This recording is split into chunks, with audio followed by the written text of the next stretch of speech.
Stone, Executive Editor of the Habitat Group, publishers of Fair Housing Coach. And we've been polling our subscribers recently, asking them what are their main fair housing concerns during the COVID crisis. And to answer some of their questions, we're here with Lynn Dover, partner at Kimball, Tyree and St. John LLP. Thank you for joining me. Before we get started, I want to read a brief legal disclaimer. This video offers general information only and is not intended as legal advice.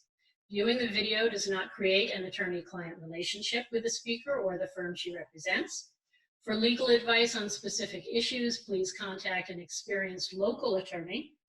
And the information contained in this video may not be duplicated in any way or duplicated in any other medium without the prior written consent of Kimball, Tyree, and St. John. Okay, let's get started. And thank you again, Lynn, for joining us.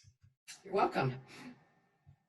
Our first question is someone with coronavirus symptoms considered disabled, or only those who are officially diagnosed? And what reasonable accommodations might we have to make for residents with the virus? Well, these are good questions and ones that we've been fielding a lot of. The answer to the first question about whether someone with coronavirus is considered disabled is going to depend largely on the definition of disability in your state. For example, California, where I'm from, has a much looser definition of disability than that which is defined under the Federal Fair Housing Act. So you're going to have to look to your state or even local definition to see whether the person fits the definition. Having said that, we've been advising clients to just consider any requests related to a person's health with COVID-19, whether it is because they are sick with COVID-19, they have symptoms. Remember that it's not easy to get diagnosed these days because the testing is not widely available. So I've dealt with quite a few questions where the person has actually sought medical help either through their doctor or by going to the hospital. And although testing has not been available, they have been treated as if they have COVID-19 and treated as such and also given directions as such. So I think you have to be flexible during these times, and whereas before COVID-19, we could be a little stricter and say that a person has to provide verification that they meet the definition of disability. I think that you just need to be flexible during these times and try to work with people. Some examples that I can give is I dealt with a resident who had been hospitalized for suspected COVID-19, and she provided a picture that she took with her cell phone of her discharge instructions. And I had another one where a person had been to the emergency room, and what they had done, since they didn't have testing for COVID-19, is they tested her for influenza A and B, and they tested her for strep, and those were all negative. So they presumed then that she had COVID-19. And again, she provided a picture taken with her cell phone of these discharge instructions. And then in terms of the types of requests that we've been seeing, oftentimes it's related to an existing termination notice that may have been served or eviction that may have been started prior to the COVID-19 pandemic. I don't know the status of courts in other states, but here in California, the courts are widely closed. But we're still getting requests for additional time to move because the person has been diagnosed or has suspected COVID-19 symptoms, or because they're a person at risk due to their age or underlying health issues, and it's not advisable for them to be out in the world seeking new housing right now. So that's kind of a rundown of the things we've been seeing. We've actually seen some requests to break leases for COVID-19 related reasons, such as the person has a extremely compromised immune system and they are going to go and shelter in place with a family member. and they have recommendations from a doctor that they not be in a multifamily setting during this time. So, we've seen some of that as well. That's interesting. Probably going to see some things that we haven't anticipated in the future. Again, the best advice I can give is to try to be flexible during these times and try to work with people to the best of your ability. Okay. Another subscriber asks, can we refuse to show prospects available units during the pandemic? Well, I think that's going to be a decision that each company, or if you're an individual owner, each owner is going to need to make for themselves. I know that a lot of companies are doing virtual showings.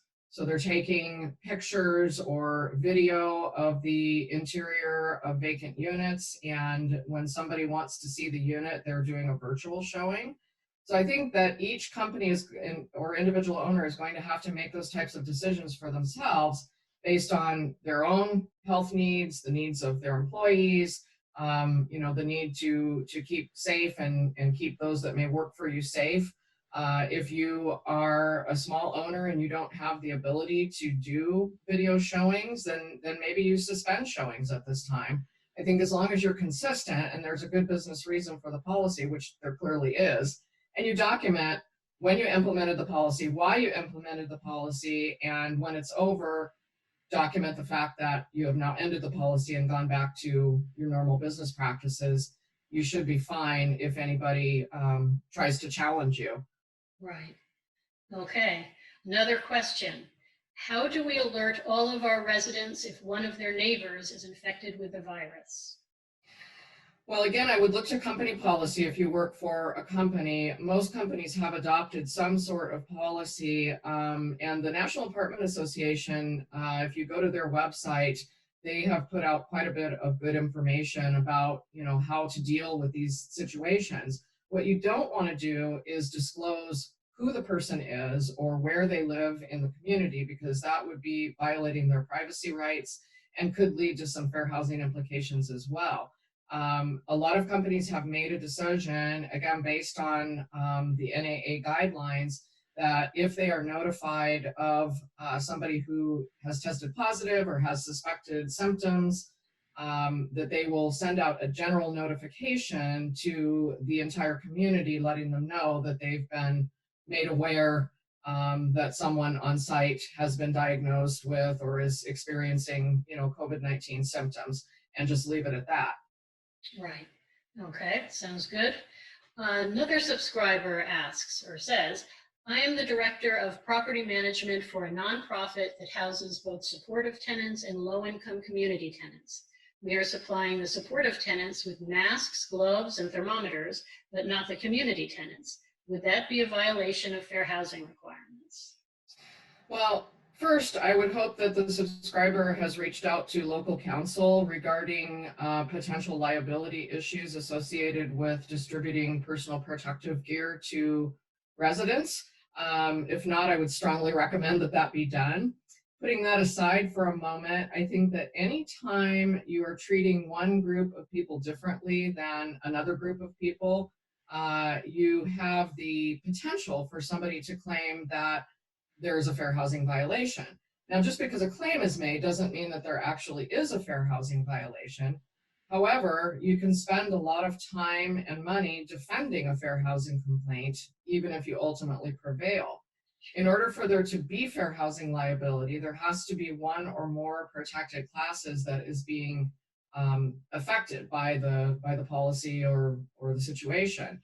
At the federal level, there are 7 protected classes: race, color, national origin, sex, religion, familial status, and handicap, which the preferred term is disability these days, even though the Fair Housing Act still uses the word handicap.